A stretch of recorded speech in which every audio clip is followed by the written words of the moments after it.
At the prayer breakfast, Deaconess Renee Whitfield took my reserved seat beside my husband and laid her hand over the place card bearing my name. The silver spoon in my saucer trembled once.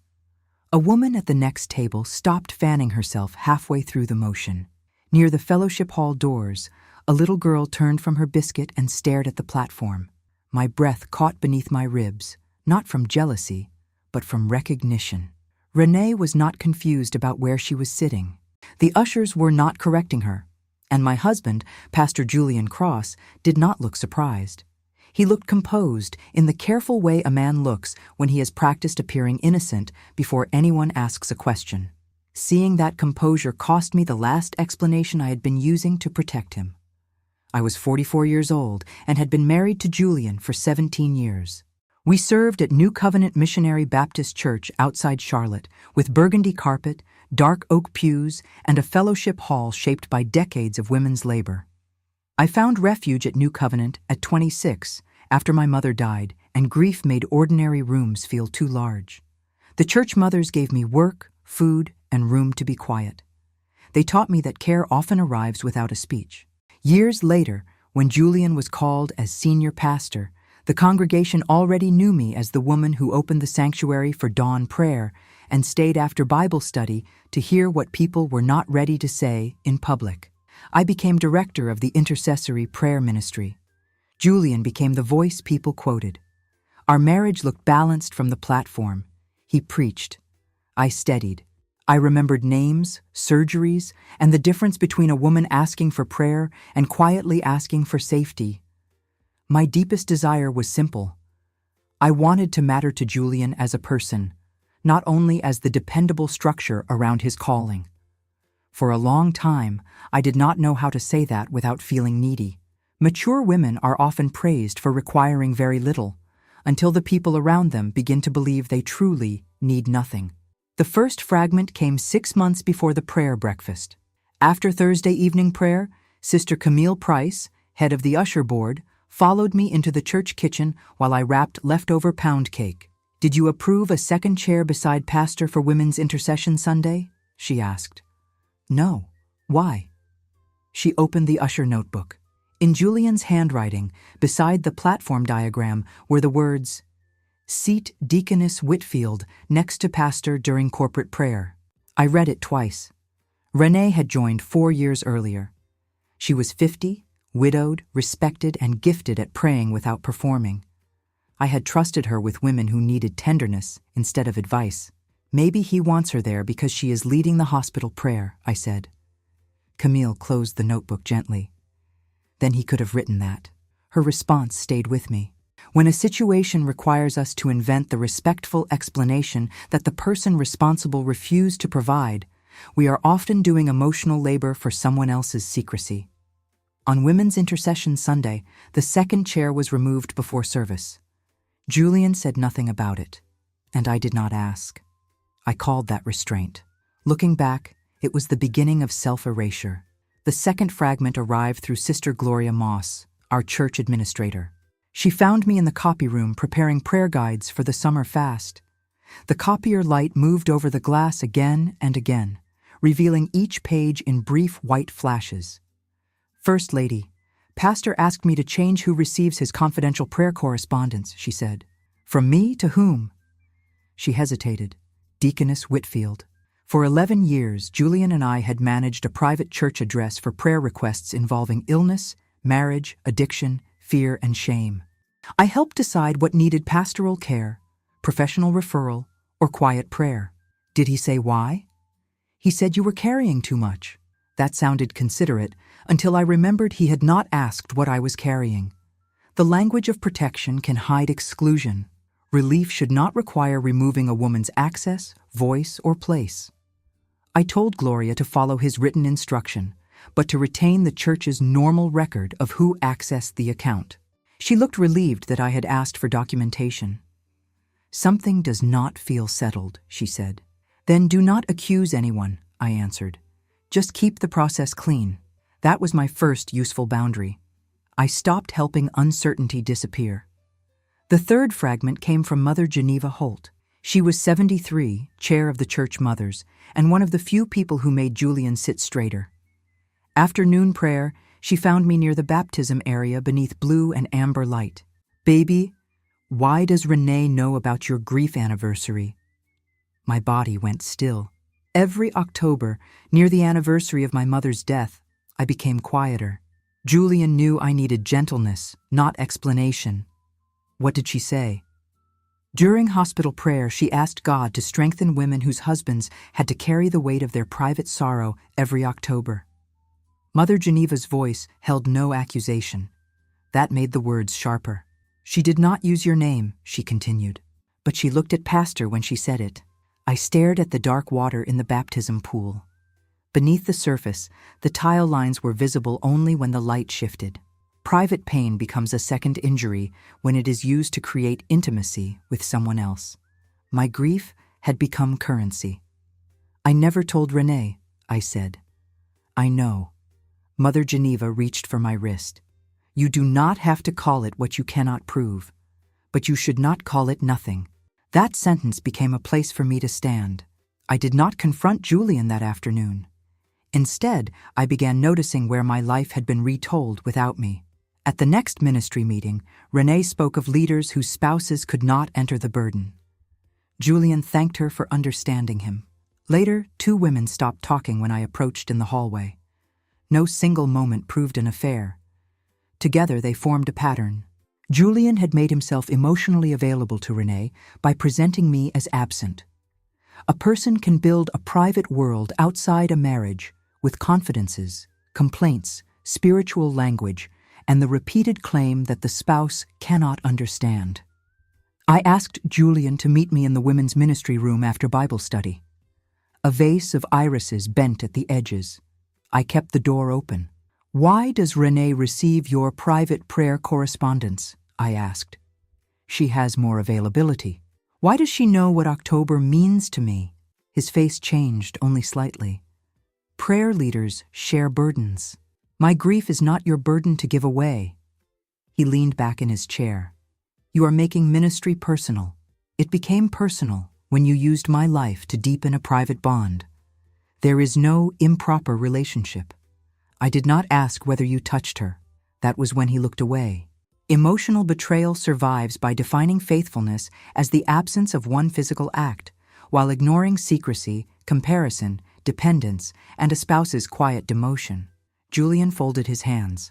"Renee has helped me through a difficult season. You have been distant.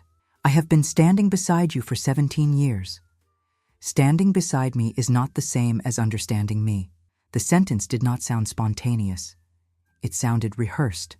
I asked whether he had told Renee our marriage was only a ministry arrangement. He stood. "I will not participate in an interrogation built on insecurity." Then he walked past the open door and into the hallway. I once believed peace meant refusing every argument. That night, I understood that peace cannot depend on one person ending the conversation when truth becomes expensive. I did not chase him. I wrote down his exact words. The women's annual prayer breakfast was scheduled for September. I had chaired it for 9 years. Our theme came from James, chapter 3, verse 17. "The wisdom that is from above is first pure, then peaceable." That order began to trouble me. First pure, then peaceable. I had spent years reversing it. I pursued a peaceful appearance first and asked whether it was honest only after everyone else felt comfortable. 3 weeks before the breakfast, Gloria brought me a revised program in the church office. My name had been removed from the welcome. Renee was listed as prayer host and pastoral intercessor. "Who approved this?" I asked. "Pastor." "Was the women's ministry consulted?" "No." Women funded, planned, cooked, and staffed the breakfast. Yet Julian had rearranged their leadership without consultation. Churches can praise women's labor while making their voices inconvenient whenever appearance outranks accountability. I asked Gloria to print both versions and keep the revision history. She nodded. Then she said, "There is more, but it is not mine to tell." I did not pressure her. Women speak more clearly when they know they will not be used as instruments in someone else's confrontation. The following Sunday, Sister Camille met me in the usher room. She showed me the breakfast seating chart. My reserved place beside Julian had been crossed out. René's name had been written above it. "Pastor gave this to me himself," Camille said. "What did he say?" "That you preferred to sit with the prayer ministry."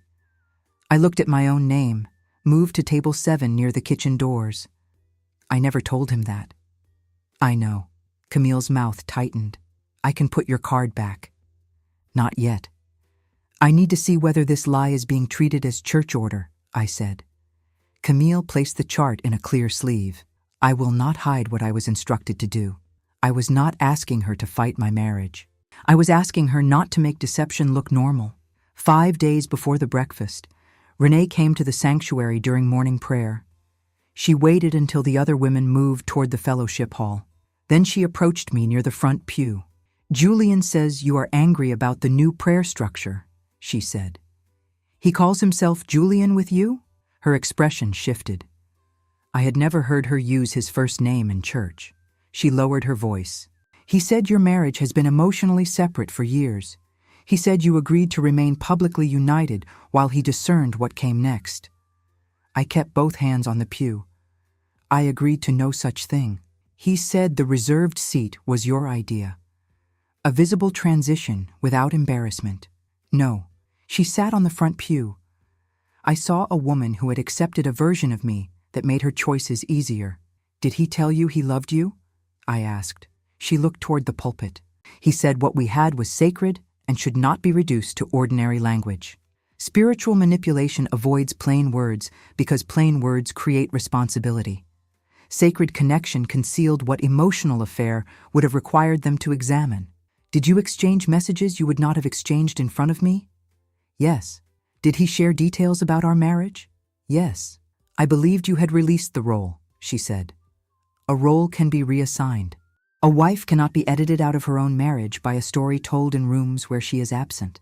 René opened her handbag and removed a small leather prayer journal.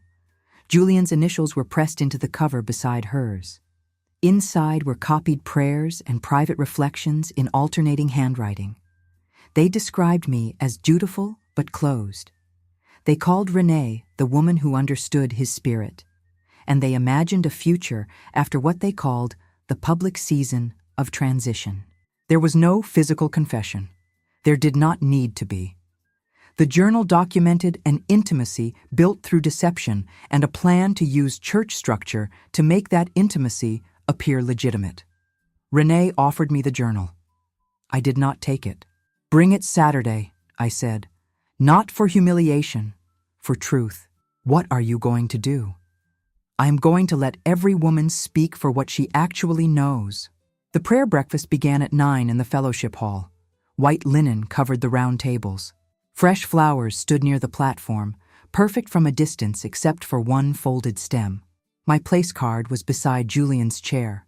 Gloria kept both program versions. Camille carried the signed seating instruction. Mother Geneva watched from the kitchen doors. At 9, Julian entered, followed by René carrying the leather journal. Then she walked to the platform. She lifted my place card. She sat in my reserved seat beside my husband, and she laid her hand over my name. That was the moment from the beginning. No usher corrected her. Julian adjusted his cuff and looked toward the musicians. I remained standing at table 7. The room waited for me to reclaim the chair as though the problem were furniture. It was not. I walked to the platform and faced the women. "Before we pray for wisdom," I said, "we need to honor the order of the verse we chose. First pure, then peaceable." Julian stood. "This is not the time for a marital matter." Gloria rose from the side table. "Pastor, you used church instructions to create this moment." She held up both programs and explained when my name had been removed. Camille displayed the seating chart and repeated Julian's claim that I had requested the change. "I asked First Lady directly," she said. "She did not request it." Mother Geneva spoke from the center aisle. I heard private grief used in public prayer by someone who could only have learned it through pastor. Then René lifted her hand from my place card. "He told me their marriage had already ended in private," she said. He told me she approved a gradual transition. That was not true. She placed the leather journal on the table between the two chairs. I participated in an emotional relationship that I allowed spiritual language to excuse. I am sorry. No one shouted. A fork touched a china plate somewhere near the back. Then the room became completely still. Julian searched the room for someone willing to return the story to his control. He found none. Then he looked at me. His composure depended on women remaining separate from one another. The secret had survived because each of us held one fragment alone. It ended when we placed the fragments in the same room. I did not read the journal aloud. Dignity did not require turning private sin into breakfast entertainment. I asked the chair of deacons, who was present to give the opening prayer, to secure the journal and the administrative records for review. Then I removed my place card from beneath Renee's hand. I did not sit beside Julian. I sat at table 7 with the women from the prayer ministry. The breakfast continued without the printed program. Mother Geneva read James chapter 3, verse 17. Gloria prayed for courage. Camille asked the kitchen team to serve the food while it was warm. Truth did not destroy the room. It made the room honest enough to hold us. That afternoon, the Deacons and Women's Ministry Council met in the sanctuary. Julian admitted the messages were his. He denied planning a physical affair. But he acknowledged lying about our marriage, sharing private information, reassigning church duties, and using pastoral authority to avoid scrutiny. He called it an emotional dependency. I called it a betrayal. Both descriptions could be true, but only one named what it had cost me. The deacons requested that Julian take leave from preaching while an outside counselor reviewed the matter. Julian refused a process he believed would make him look guilty. 2 days later, in the church office, he submitted a voluntary resignation. There was no applause. There was no celebration. His resignation felt less like a victory than the sound of water finally spilling over an edge after the bowl had been too full for too long. Renee stepped down from hospital visitation and entered counseling through another congregation. She accepted responsibility without asking me to comfort her. That restraint was the beginning of her honesty. The women of New Covenant responded in practical ways. Camille sat with me in the empty sanctuary after the resignation was announced. She did not ask for details. She simply stayed until my breathing slowed. Gloria organized every ministry password, schedule, and file Julian had controlled. Then she spent 3 afternoons with me in the church office so I would not have to discover each hidden change alone. Mother Geneva brought a covered plate to the women's ministry room. She looked at me and said, "Pain is not proof you were foolish. It is proof something mattered." Sister Denise, from the kitchen committee, quietly moved my chair from the platform to a circle of chairs in the prayer room. "You should not have to sit on display while you heal," she said. Their care did not decide whether I would remain married. It gave me enough steadiness to decide without public pressure. Over the next months, I understood that I had mistaken usefulness for belonging. Julian had valued how much I carried, but he had also learned to treat my endurance as permission. I had called myself secure because I did not compete for attention. In truth, I had been afraid that asking to be considered would make me look small. A boundary is not jealousy. A request for transparency is not insecurity. And a woman does not become spiritually immature because she refuses to bless an arrangement that requires her disappearance. New Covenant adopted written rules for prayer correspondence, ministry changes, and pastoral counseling. No pastor could privately reassign a leader, and no one person could control the prayer account. Policy could not replace character, but vagueness would no longer protect power. At the next quarterly prayer gathering, the usher board asked where I wanted my reserved seat. "Remove the reserved card," I said. We arranged the chairs in a wide circle on the sanctuary floor. I did not need a place beside a pastor to prove I belonged in the room. I needed a church where no woman's place could be quietly rewritten through a private story. The original place card remained inside my Bible. It reminded me that I had almost reduced the wound to a chair. The deeper wound was that my husband had created a version of me that could be replaced without my consent. The deeper healing was that the women compared notes, spoke carefully, and refused to let his version stand alone. Julian and I entered separate counseling. I did not promise reconciliation. Forgiveness, if it came, would not mean returning to the arrangement that made betrayal possible. Ephesians chapter 4 verse 15 speaks of telling the truth in love. I had once emphasized love so heavily that truth became a guest who was never allowed through the door. Now I understood that love without truth becomes management. Truth without cruelty can still be firm. God did not ask me to compete for a seat a man had assigned. He asked me to walk in the dignity that deception could not cancel. Peace did not return when everyone stopped talking. It returned when women began speaking honestly, and no one had to disappear for the room to remain calm. Faith remained, not as denial, but as golden light moving over water, steady enough to show the stones beneath the surface. This space is for women who have watched their place be quietly rewritten and found the courage to name what was happening. If you have lived through a betrayal hidden beneath respectable language, share only what feels safe in the comments. Your clarity may help another woman understand that she is not wrong for noticing when love begins asking her to vanish.